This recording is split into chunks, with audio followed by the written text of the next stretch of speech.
चलो ना बिजनौर चलते हैं, वहां सुना है पुदीने की काजू कतली मिलती है।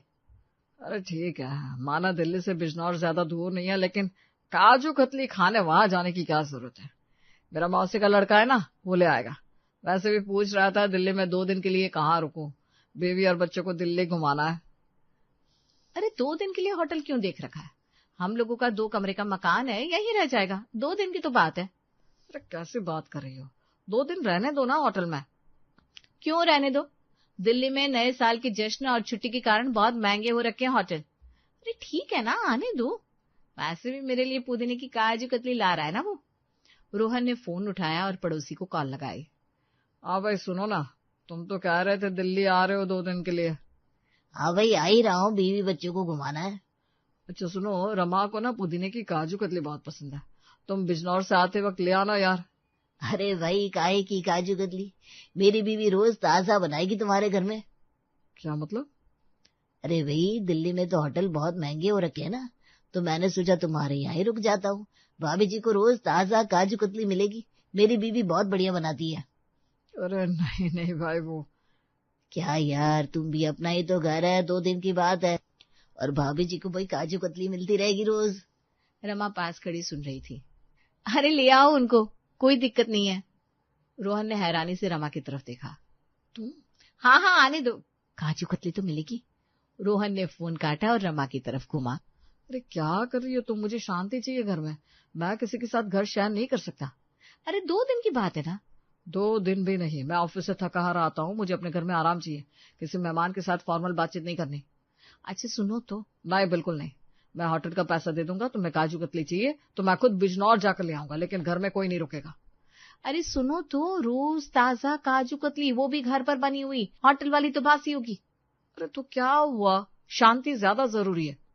और सुनो, उनकी बीवी बहुत अच्छा खाना भी बनाती होगी, मुझे भी थोड़ा आराम मिल जाएगा, मैं भी तो थक जाती हूँ रोज। नहीं, मैंने मना कर दिया ना।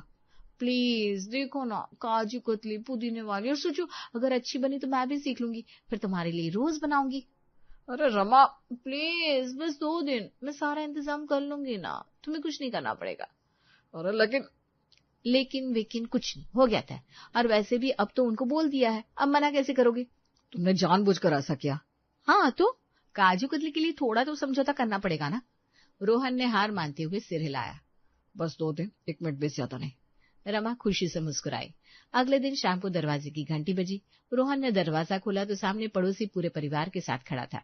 साथ में सामान के 5 बड़े बैग थे। अरे भाई, इतना सामान 2 दिन के लिए? अरे भाई, बीवी है ना, कहती है ये भी ले जाओ वो भी ले जाओ। पड़ोसी की बीवी सविता आगे आई। नमस्ते भैया, नमस्ते भाभी। अरे क्या पता कुछ दिन और रुकना हो जाए, दिल्ली पूरी घूम कर ही जाएंगे। कुछ दिन और? अरे नहीं नहीं, 2 दिन ही रुकेंगे, ये बस ऐसे ही बोल रही है। हाँ बस सोच रही थी, इंडिया गेट, कुतुब मीनार, लाल किला सब देखना है। चलो अंदर आओ, बच्चों को बुलाओ। बाहर से 3 बच्चे आए, 2 छोटे और एक बड़ा लड़का जो करीब 17 साल का था। ये तो 3 बच्चे हैं, तुम्हारे तो 2 है ना? अरे हाँ, ये राजू है, हमारे पड़ोसी का बेटा। उसके माँ बाप गाँव गए हैं, तो मैंने सोचा साथ में घुमा लाए, बेचारा अकेला था। नमस्ते अंकल, नमस्ते आंटी। अरे लेकिन अरे भैया कोई दिक्कत तो नहीं, बच्चा है बस 2 दिन। हाँ भाई, वैसे भी मैंने इसकी जिम्मेदारी ले रखी है, क्या फर्क पड़ता है। रमा रोहन को देखकर मुस्कुराई। अरे नहीं कोई दिक्कत नहीं है, आइए अंदर आइए। अरे भाभी मैं अभी काजू कतली बनाती हूँ, आप भी देखो कैसे बनती है। हाँ जरूर। पड़ोसी ने सारा सामान अंदर रखवाना शुरू कर दिया। भाई कौन सा कमरा दे रहे हो? वो बड़ा वाला। अच्छा, और बच्चों के लिए? बच्चे भी वही?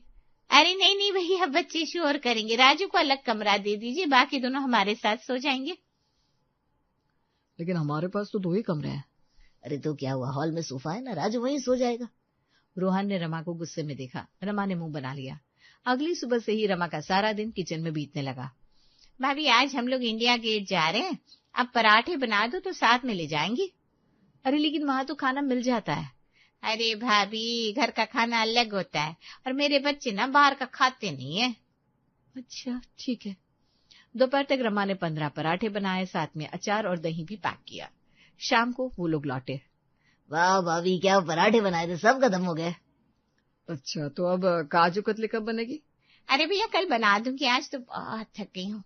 अगले दिन फिर वही। भाभी आज लाल किला जा रहे हैं तो आलू की सब्जी और पूरी बना दो। रमा किचन में खड़ी रह गई। शाम को रोहन घर आया तो देखा रमा थकी हारी सोफे पर बैठी थी। क्या हुआ? अरे पूरा दिन किचन में, अब तो मेरी कमर दुख रही है। तुम मना कर देती। कैसे करूं, वो लोग मेहमान हैं। और तुम्हारी काजू कतली? वो तो तभी सविता आई। अरे भाभी वो काजू कतली जो हम लाए थे ना, वो तो बच्चों ने सब खा ली, बस एक बच्ची है, वो आप ले लो। एक? लेकिन आप तो पूरा डब्बा लाए थे ना। हाँ तो बच्चे हैं ना, रास्ते में ही खा गए। अरे कोई बात नहीं, सविता कल बना देगी। कल? लेकिन कल तो तुम लोग जा रहे हो। अरे भाई दिल्ली इतनी जल्दी कहाँ घूम पाएंगे, अभी तो कुतुब मीनार बाकी है, अक्षरधाम बाकी है। रोहन का चेहरा उतर गया। मतलब अभी 3-4 दिन और रुकेंगे भैया। रमा ने रोहन की तरफ देखा। रोहन की आंखों में गुस्सा साफ दिख रहा था। अगले दिन से घर की हालत और भी खराब हो गई। पूरे हॉल में बच्चों के खिलौने बिखरे रहते, सोफे पर कपड़े, टेबल पर खाने के बर्तन। रमा सुबह से ही घर समेटने में लग जाती। अरे राजू बेटा, ये जूते तो रैक में रख दो। हाँ आंटी अभी रखता हूँ। लेकिन शाम तक फिर वैसा ही। सविता के दोनों छोटे बच्चे पूरे घर में दौड़ते रहते, सामान गिराते। रमा उठाती रहती। अरे बच्चों संभल के। आंटी भूख लगी है। रमा फिर किचन में। शाम को जब रोहन ऑफिस से आता तो उसे अपना ही घर पराया लगता। रमा मेरा अखबार कहाँ है? पता नहीं, बच्चों ने शायद कहीं रख दिया होगा। रोहन अपने कमरे में जाता तो वहां भी पड़ोसी का कोई सामान रखा मिलता। ये बैग यहाँ क्यों है? अरे वो कमरे में जगह नहीं थी तो यहाँ रख दिया। अरे लेकिन ये मेरा कमरा है। हाँ मुझे पता है, लेकिन क्या करूं, सामान कहीं तो रखना पड़ेगा ना। रात को रोहन टीवी देखना चाहता तो राजू पहले से ही रिमोट पकड़े बैठा होता। राजू बेटा मुझे न्यूज देखनी है, जरा दो रिमोट। बस अंकल ये एपिसोड खत्म हो जाए ना, बाद में देता हूँ। अरे भाई बच्चा है, थोड़ी देर देख लेने तो, बड़ा मन रखो भैया। रोहन चुपचाप अपने कमरे में चला जाता। रमा की हालत और भी खराब थी। आंखों के नीचे काले घेरे, बाल बिखरे रहते, पूरा दिन काम में। रात को बिस्तर पर। रमा अब तो बोल दो इनसे। क्या बोलूं, काजू कतली तो अभी तक बनी नहीं। अरे छोड़ो उस काजू कतली को, मुझे मेरा घर चाहिए, मेरी शांति चाहिए। रमा की आंखों में आंसू आ गए। मुझे भी, लेकिन अब कैसे कहूं। दरवाजे की घंटी बजी। रमा ने दरवाजा खोला तो सामने डिलीवरी बॉय खड़ा था, हाथ में बड़े बड़े थैले। मैडम आपका ऑर्डर। कौन सा ऑर्डर? मैंने कुछ नहीं मंगवाया। तभी सविता आई। अरे भाभी मैंने मंगवाया है, cold drink, chips, biscuit, chocolate बच्चों के लिए। मैडम 2300 रुपये हुए। भाभी दे दो ना, मेरे पास अभी कैश नहीं है, शाम को दे दूंगी मैं। रमा ने मन महसूस कर पैसे दिए। डिलीवरी बॉय चला गया। सविता सामान लेकर अंदर चली गई। अरे सुनो तो, पैसे। हाँ हाँ शाम को दे दूंगी। रमा वहीं खड़ी रह गई। तभी कामवाली काकी रसोई से निकली, हाथ में झाड़ू पकड़े। बहू जी ये क्या हो रहा है? क्या हुआ काकी? रोज 25-30 बर्तन, मेरे कमर टूट गई है, और देखो पूरे घर में सामान बिखरा पड़ा है। काकी बस 2-3 दिन की बात है। 2-3 दिन? आज 8वां दिन है। और सुन रही थी कल वो लोग बोल रहे थे 1 हफ्ता और रुकेंगे। क्या? हाँ, और सुनो बहू जी, अगर ऐसे ही रहा तो मुझे और घर देखने पड़ेगी, मैं इतना काम नहीं कर सकती। नहीं नहीं काकी ऐसा मत करो, मैं कुछ करती हूँ। जल्दी करो नहीं तो कल से मैं नहीं आएगी। काकी चली गई। रमा रसोई में आई तो देखा सिंक में बर्तनों का ढेर लगा था। उससे सिर पकड़ लिया। तभी सविता की आवाज आई। भाभी चाय बना दो, मेरा सिर दुख रहा है। रमा की आंखों में आंसू आ गए। अगली सुबह रोहन ऑफिस के लिए तैयार हो रहा था। अरे भाई आज तुम ऑफिस जा रहे हो ना? हाँ क्यों? तो हमें जरा छोड़ दो ना, आज हम लोटस टेम्पल जा रहे हैं, रास्ते भी पड़ेगा तुम्हारे। अरे लेकिन मेरा ऑफिस साउथ दिल्ली में है, लोटस टेम्पल बिल्कुल उल्टी दिशा में है। अरे तो क्या हुआ, थोड़ा सा ही तो घूम जाओगे, 15-20 मिनट की बात है। और भाई अपनी ही तो है, इसमें क्या दिक्कत है? अरे नहीं भाई, मुझे ऑफिस देर हो जाएगी, तुम लोग कैब बुक कर लो। अरे भैया कैब में 500-600 लग जाएंगे, फालतू में पैसे क्यों बर्बाद करने हैं, आप छोड़ दीजिए ना। हाँ भाई देखो, हम तो तुम्हारे भरोसे दिल्ली आए हैं, तुम ही तो हमारे अपने हो यहाँ, नहीं तो हम किसी और के पास रुकते, लेकिन नहीं, हमने सोचा अपने भाई के घर रुकेंगे, वही सब संभाल लेगा। और तुम कैब की बात कर रहे हो? हाँ भैया, और वैसे भी हम आपके मेहमान हैं, मेहमानों की देखभाल तो करनी पड़ती है, और हम तो बस 2-4 दिन और रुकने वाले हैं, उसके बाद चले जाएंगे, फिर आप आराम से रहना। अरे लेकिन मेरा काम। अरे काम तो रोज होता है भाई, आज थोड़ी देर लेट हो जाओगे तो क्या हो जाएगा, बॉस को बोल देना जरूरी काम था, वैसे भी तुम इतने अच्छे कर्मचारी हो, एक दिन की देरी से क्या फर्क पड़ेगा। रमा बीच में बोली। सुनिए, इन्हें जाने दो, मैं छोड़ाती हूँ। अरे नहीं भाभी, आप क्यों तकलीफ करेंगी, भाई साहब है ना, वो छोड़ देंगे, है ना भाई। रोहन ने हार मानते हुए सिर हिलाया और चाबी उठा ली। शाम को रमा ने रोहन से कहा, बस अब बहुत हो गया, कल मैं सविता से काजू कतली बनवा कर रहूंगी, नहीं तो साफ साफ कह दूंगी अब दूसरा घर देख लो। अरे वाह, आखिरकार तुम्हें अकल आई गई। मैं तो पहले दिन से यही कह रहा था। हाँ, मेरी ही गलती थी, लेकिन अब और नहीं। अब कल सुबह ही मैं सविता से बोलूंगी आज काजू कतली बनानी ही है, और अगर मना किया तो सीधे कह दूंगी अब तुम लोग नहीं रह सकते। ठीक है, देखते हैं कल क्या होता है। देखना, कल मैं एक नहीं सुनूंगी, काजू कतली बननी ही चाहिए, वरना इन लोगों को जाना ही पड़ेगा। रोहन मुस्कुराया। आखिरकार रमा समझ गई थी। अगली सुबह रमा ने सविता से कहा, सविता जी आज आप काजू कतली बना दीजिए, बहुत दिन हो गए। हाँ हाँ भाभी, आज तो जरूर बनाऊंगी, आप चिंता मत करो। मैं बाजार से काजू और इलायची ले आती हूँ, आप बाकी सामान देख लीजिए। तभी दरवाजे की घंटी बजी। राजू ने दरवाजा खोला। मम्मी पापा आप लोग? बाहर राजू के माता पिता सामान लेकर खड़े थे। अरे बेटा, गांव से वापस आ गए, सोचा तुझे लेने दिल्ली आ जाए और 2 दिन दिल्ली भी घूम लेंगे। अरे भाई साहब आइए, कोई बात नहीं, यही रुक जाइए। क्या? नहीं, अब और लोग नहीं, घर में जगह नहीं है। अरे भाई साहब, हम तो बस 2 दिन के लिए आए हैं राजू को लेने, अब चिंता मत करो, हम छत पर सो जाएंगे, कोई दिक्कत नहीं है। हाँ भाई, वैसे भी अब तो ठंड भी कम हो गई है, छत पर आराम से सो सकते हैं। अरे लेकिन, अरे भाभी बेचारे गांव से आए हैं, 2 दिन की बात है, और राजू का बाप हमारा पड़ोसी जो है, हम मना कैसे कर सकते हैं। रोहन की आंखों में गुस्सा था, लेकिन वो कुछ नहीं बोल पाया। शाम को रमा काजू और बाकी सामान लेकर आई, करीब 2000 रुपए का सामान। लीजिए सविता जी, सब सामान आ गया है, अब बना दीजिए। सविता किचन में गई, साथ में रमा भी थी। सविता ने काजू भिगोए, फिर मिक्सर में डाल दिए। अरे इतना पानी मत डालो, काजू का पेस्ट गाढ़ा बनता है।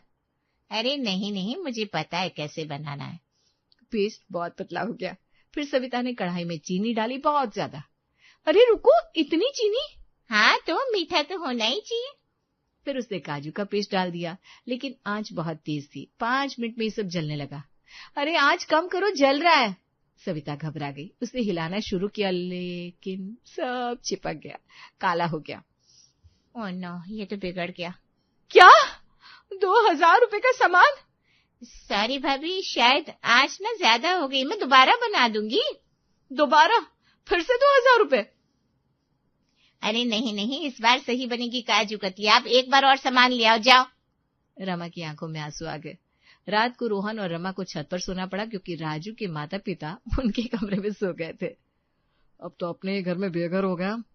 रमा चुपचाप लेटी रही, उसे अपनी गलती का एहसास हो रहा था। अगली सुबह रमा बिस्तर पर लेटी रही। मेरा सिर, मेरी कमर सब दुख रहा है। क्या हुआ? रमा आंख मारती है और धीरे से कहती है, नाटक है, समझो। रोहन समझ जाता है। अरे ये तो बहुत बीमार लग रही है, डॉक्टर को बुलाता हूँ। सविता और पड़ोसी घबरा कर आते हैं। क्या हुआ भाभी? पता नहीं, बहुत कमजोरी लग रही है, शायद ज्यादा काम हो गया। डॉक्टर आता है, चेकअप करता है। इन्हें पूरा आराम चाहिए और स्पेशल डाइट मैं लिस्ट लिख कर देता हूँ आपको। नहीं डॉक्टर साहब, मैंने पहले से लिस्ट बना रखी, ये देखिए। रमा एक लंबी लिस्ट निकालती है। सुबह 8 बजे मूंग दाल का सूप, 9 बजे फ्रूट सलाद, 10 बजे बादाम का दूध, 11 बजे ओट्स, 12 बजे। सविता की आंखें फटी की फटी रह जाती है। इतना सब? हाँ, डॉक्टर ने कहा स्ट्रिक्ट डाइट फॉलो करनी है और सब ताजा बनना चाहिए, हर 2 घंटे में कुछ न कुछ। डॉक्टर समझ जाता है और साथ देता है। बिल्कुल यही करना होगा, नहीं तो तबीयत और बिगड़ सकती है। अरे लेकिन? क्या लेकिन? मेरी बीवी की सेहत सबसे जरूरी है। सविता जी, आप तो इतना अच्छा खाना बनाती हैं, आप ही बनाएंगी, मुझे आप पर पूरा भरोसा है। सविता की हालत खराब पूरी लिस्ट देखकर। भाभी ये तो। क्या हुआ, आप नहीं बनाएंगी? तो फिर मुझे उठना पड़ेगा। नहीं, बनाऊंगी। शाम को रोहन घर आया तो उदास चेहरा बनाकर सोफे पर बैठ गया। क्या हुआ भाई, परेशान लग रहे हो? अरे भाई क्या बताऊं, आज सैलरी आनी थी, लेकिन कंपनी ने कह दिया अगले हफ्ते आएगी, और घर में 1 रुपया नहीं बचा। डॉक्टर की फीस 2000 दे दी, अब दवाइयां लेनी है, राशन खत्म हो रहा है, सविता जी को रोज इतना खाना बनाना पड़ रहा है, रमा के लिए सब्जी भी लानी है। मैं सोच रहा हूँ किससे उधार मांगू। पड़ोसी घबरा गया। अरे तो तुम पहले बता देते, मैं तो। नहीं भाई, मैं तुमसे कैसे मांगू, तुम तो मेरे मेहमान हो, और वैसे भी तुम्हारे भी तो खर्चे हैं, दिल्ली घूमना है, होटल का खर्चा बच गया, लेकिन बाकी खर्चे तो है ही ना।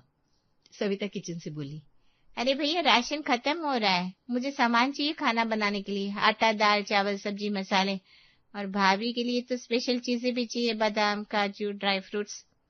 हाँ वो भी लाना है, कम से कम 3-4 हजार का सामान तो चाहिए, लेकिन क्या करूं, पैसे नहीं है। पड़ोसी बेचैन होकर इधर उधर देखने लगा। अरे तो मैं मतलब क्या भाई, कुछ कहना है तो बोल दो। वो अगर तुम्हें दिक्कत है तो मैं थोड़े पैसे दे सकता हूँ उधार के तौर पर, मतलब जब तुम्हारी सैलरी आए तो लौटा देना। अरे नहीं नहीं भाई, तुमसे कैसे लूं, तुम मेहमान हो। अरे नहीं नहीं, ले लो, आखिर भाभी बीमार है, उनकी सेहत जरूरी है, और सविता खाना बना रही है तो राशन तो चाहिए ही।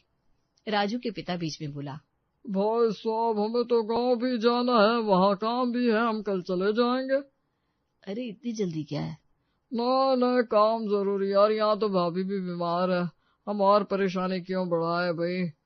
अगली सुबह राजू और उसके माता पिता चले गए। रोहन ने पड़ोसी से 5,000 रुपए ले लिए। 3 दिन बाद रात को पड़ोसी और सविता चुपचाप सामान बांधने लगे। जल्दी करो, सुबह होने से पहले निकलना है, वरना और पैसे देने पड़ेंगे। हाँ बच्चों को उठाओ, आवाज मत करना। रात के 2 बजे वो लोग चुपके से घर से निकल गए। सुबह रोहन उठा तो घर खाली था। रमा वो लोग भाग गए। रमा उठकर बाहर आई और मुस्कुराई। चलो आखिरकार छुटकारा मिला, अपना घर फिर से अपना हो गया। और 5,000 रुपये भी गए। अरे जाने दो, शांति इससे कहीं ज्यादा कीमती है। और हाँ, अगली बार काजू कतली के लालच में कोई मुसीबत नहीं बुलाऊंगी। दोनों हंसने लगे। घर में फिर से शांति छा गई थी।